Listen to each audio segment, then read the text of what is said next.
Hey guys, welcome to the next tutorial of ethical hacking and penetration testing via Kali Linux. So the next part that I would be teaching you, as I told you previously, was the evil grade tutorial, in which I would be going ahead and injecting my virus inside the softwares or software update, so that any person who goes ahead and installs the updates, then I will be easily be able to go ahead and access their computer, and it will be forever until unless the updates are specifically uninstalled. But before that, I need to go and teach you the MITM attack, that is man in the middle attack, because without that, you won't be able to understand them perfectly. And for you to understand, I yesterday showed you about the ARP spoofing or poisoning, or the ARP cache poisoning, which are almost the same, and ARP spoofing is already a part of ARP poisoning. So there's not a difference much between the two. But if you are going ahead through this tutorial today, then I will assume that you have at least the basic fundamentals of TCP/IP. You need to know what domain name systems are, the DNS servers, how they work, at least the basic fundamentals of TCP/IP and the CCNA or networking. You should know how they work and how the SMTP protocol and the UDP datagram protocol works exactly. User datagram protocol. So if you know all of these, then you can go ahead and come back to this tutorial, and it will be quite easy for you to understand. And even if you don't know about all of these fundamentals, then you can just go on the web, search about them a bit. This is the important parts like the TCP/IP, UDP, SMTP, HTTP, and all these things. And once you have the basics of all these things, you can easily go ahead and read that for about 2 to 3 hours for different parts, and you will have the basics, trust me. And those basics are enough for you to understand what DNS spoofing is. So once you know exactly how this works, then you can slowly go ahead and come back to this tutorial and take a look at this. So if you know, and if you already know what the basic fundamentals are, then let me tell you one thing. There are two different things for DNS hacking. That is, one is DNS spoofing and another one is DNS poisoning. So if you go ahead and check on the Wikipedia will say that DNS spoofing is the same as DNS poisoning, but it is not, because despite what Wikipedia may say, they are not the same. Roughly speaking, DNS cache poisoning is one way to do DNS spoofing, but there are other ways to do it as well. And DNS spoofing refers to the broad category of attacks that spoof DNS records. It is a category of attack and an end goal of the attack rather than a particular attack mechanism. So it's an attack in whole, not any part of an attack. And there are many different ways to do DNS spoofing, such as compromising a DNS server, mounting a DNS, you can say as, let's say for example, mounting a DNS cache poisoning attack, such as the Kaminsky attack against a vulnerable server from Kali Linux, or mount a man-in-the-middle attack if you can get access to the network and guess a sequence of number, maybe making many requests, or be a false base station and lie about the DNS server to use, and probably many more.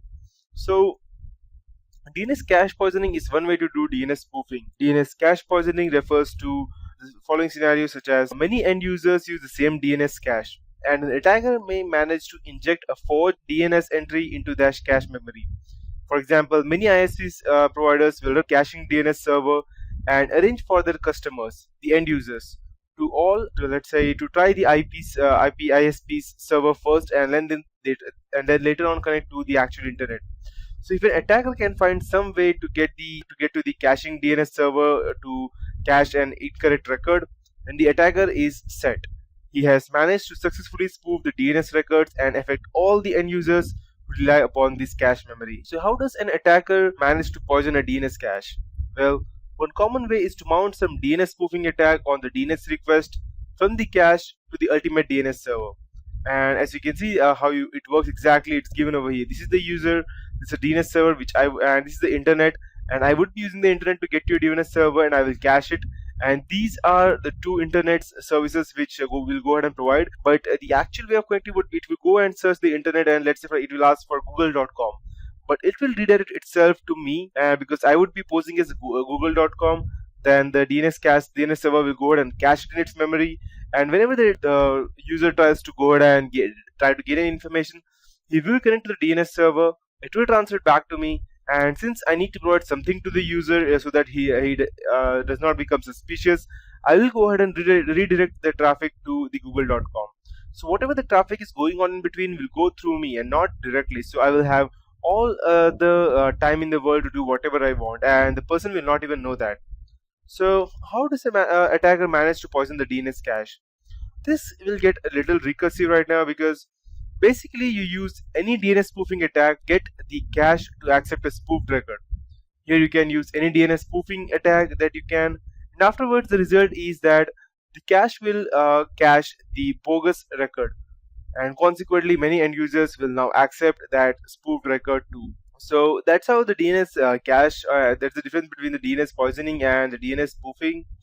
Now get back to our main topic, that would be the DNS spoofing and how exactly it works. So in the first tutorials of series, I taught you about the normal ARP communication and how the ARP cache of a device can be poisoned in order to redirect machines, network traffic through another machine, and possible malicious intent. The seemingly advanced MITM attack or man-in-the-middle attack, known as ARP cache poisoning, is done easily with the right software.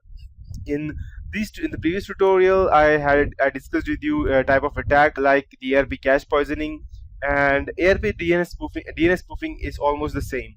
If you have not read my previous tutorial, then you need to go. I would recommend you to do so that now, because as this tutorial will go on building, you will need the basics, and ARP poisoning or knowing how it works is very important for you to understand DNS poisoning as well. So DNS spoofing is a man-in-the-middle attack used to supply false DNS information to the host, so that when they attempt to browse, let's say for example www. let's say Bank of America or bankofindia.com. There is no such thing as Bank of India, but still I just took a random name. Or let's say bankofamerica.com at the IP address 192.168.2.23, something like that.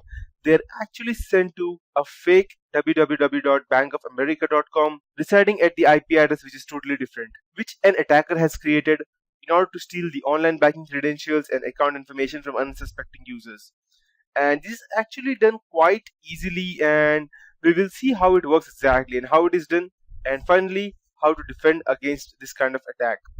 And I will also go and teach you how the normal DNS communication works, so that you need to know the basics of how the domain name system works and how they can be like you can say as a serious threat if not taken care of properly. And there's more than one way to go and do these kinds of DNS spoofing. You can have multiple tutorials, or you don't even need sometime the proper software. You can just, if you have sufficient network information, you can still do that. And I will be using the technique over here called as DNS ID spoofing. And every DNS query that would be sent down over the network will contain a uniquely generated identification number for the purpose of its identity queries and nothing else only. So I will complete this process by doing one or two steps with a single tool, and we will see the ARP cache poison and how it works. And the goal of this scenario will be to get the users on the network, and a depiction of this attack I will be showing you in exact images right now. So but that would be in the next tutorial, and that's it for this tutorial, guys. So now since you have the basics, just let's go ahead and check how it works exactly.